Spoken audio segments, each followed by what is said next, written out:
ओम नमो भगवते वासुदेवाय नमः। हरे कृष्णा, राधे राधे। प्रिय श्रोताओं, आज माघ मास शुक्ल पक्ष की पंचमी तिथि है, तो आप सभी को वसंत पंचमी की हार्दिक शुभकामनाएं।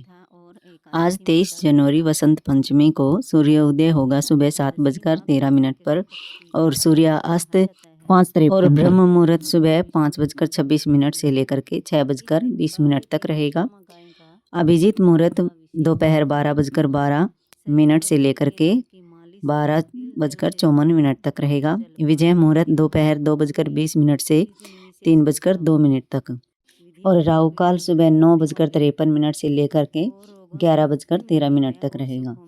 तो प्रिय श्रोताओं, आज हम पहले सुनेंगे घर में सुख शांति और धन के भंडार भरने वाली सीता नितनेम की कथा और उसके बाद सुनेंगे माघ महात्म्य का 20वां अध्याय।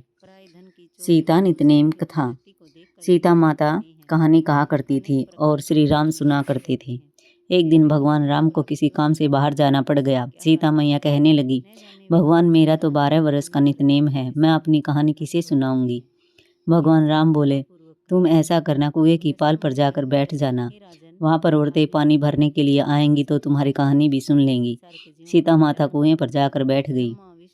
एक बहू आई, रेशम जरी की साड़ी पहन रखी थी और सोने का घड़ा ले रखा था।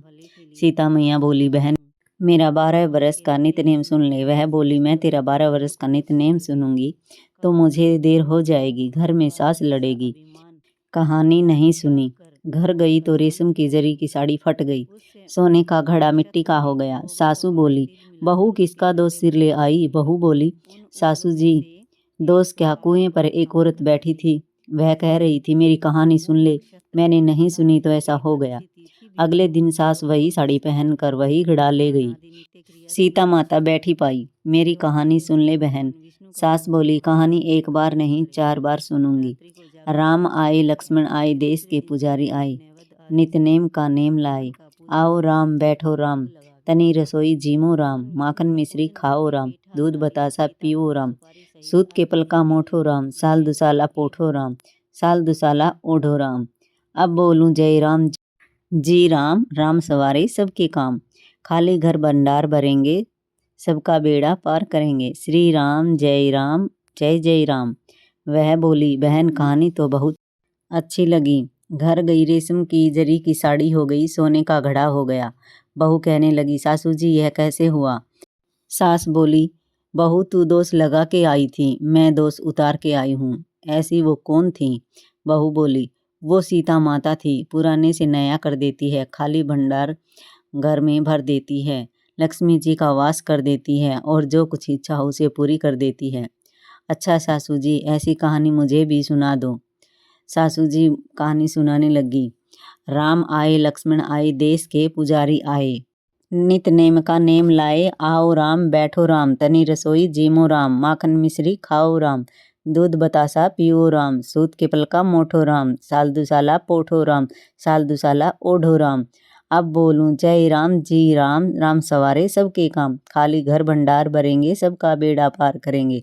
श्री राम जय राम, जय जय राम। बहू बोली, सासू जी कहानी तो बहुत अच्छी है।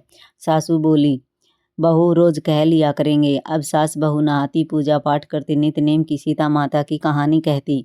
एक दिन उनकी पड़ोसन आई और बोली, बहन जरा आँच दे दे। वह कहने लगी, अभी हमने आँच नहीं जलाई। वह बोली, तुम 4 बजे से उठकर क्या कर रही हो। बहू बोली, हम नहाए धोए, पूजा पाठ करी, सीता माता की कहानी कही। वह बोली, इससे क्या होता है। बहू बोली, सीता माता की कहानी कहने से अटूट भंडार भरते हैं, सारे काम सिद्ध हो जाते हैं। पड़ोसन बोली, बहन ऐसी कहानी तो मुझे भी सुना दे। बहू बोली, ठीक है, मैं तुम्हें भी सुनाती हूँ। राम आए, लक्ष्मण आए, देश के पुजारी आए, नितनेम का नेम लाए। आओ राम, बैठो राम, तनी रसोई जीमो राम, माखन मिश्री खाओ राम, दूध बतासा पियो राम, सूत के पलका मोठो राम, साल दुसाला पोठो राम, साल दुसाला ओढ़ो राम। अब बोलूं जय राम जी राम, राम सवारे सबके काम, खाली घर भंडार भरेंगे, सबका बेड़ा पार करेंगे। श्री राम जय राम, जय जय राम। पड़ोसन बोली, बहन कहानी तो बहुत अच्छी लगी।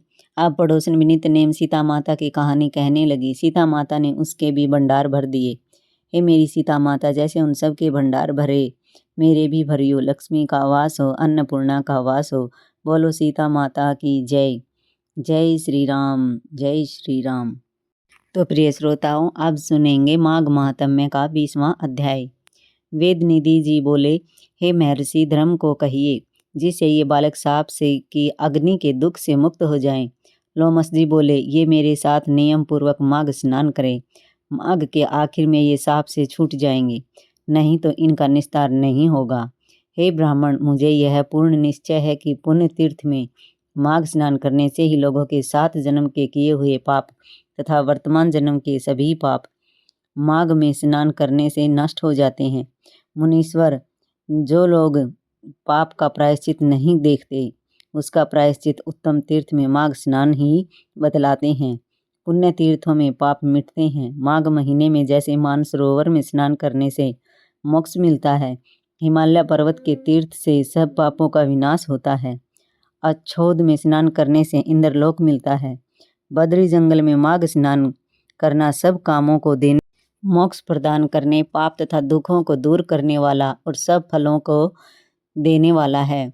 नर्मदा नदी का माघ स्नान पाप नष्ट कर रुद्रलोक प्रदान करने वाला और यमुना नदी का स्नान पापों को नष्ट कर सूर्यलोक प्रदान करने वाला है।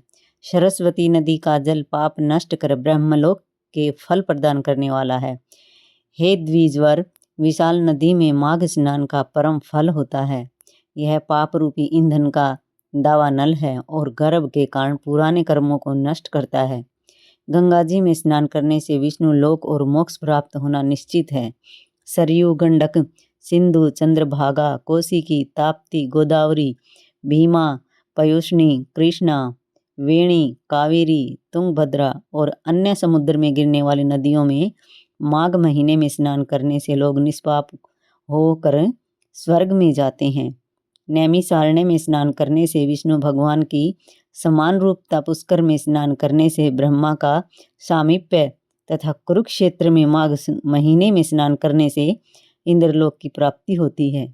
हे ब्राह्मण, वेद हृदय में माघ स्नान करने से योग सिद्धि का फल प्राप्त होता है। मकर के सूर्य में प्रभाव तीर्थ में स्नान करने से रुद्र गण होता है। प्रत्युदक में माघ स्नान करने से वैष्णव पद को, देवकी में माघ स्नान करने से मनुष्य देवता का शरीर प्राप्त करता है। गोमती में माघ स्नान करने से दोबारा जन्म नहीं होता। हेमकुट, परमकाल, ओंकारेश्वर और अमरकंठ में नीलकंठ तथा अर्बुद में माघ स्नान करने से रुद्रलोक प्राप्त होता है। हे ब्राह्मण, मकर की संक्रांति के सूर्य में सब नदियों में स्नान करने से लोगों की सब इच्छाएं पूर्ण हो जाती हैं।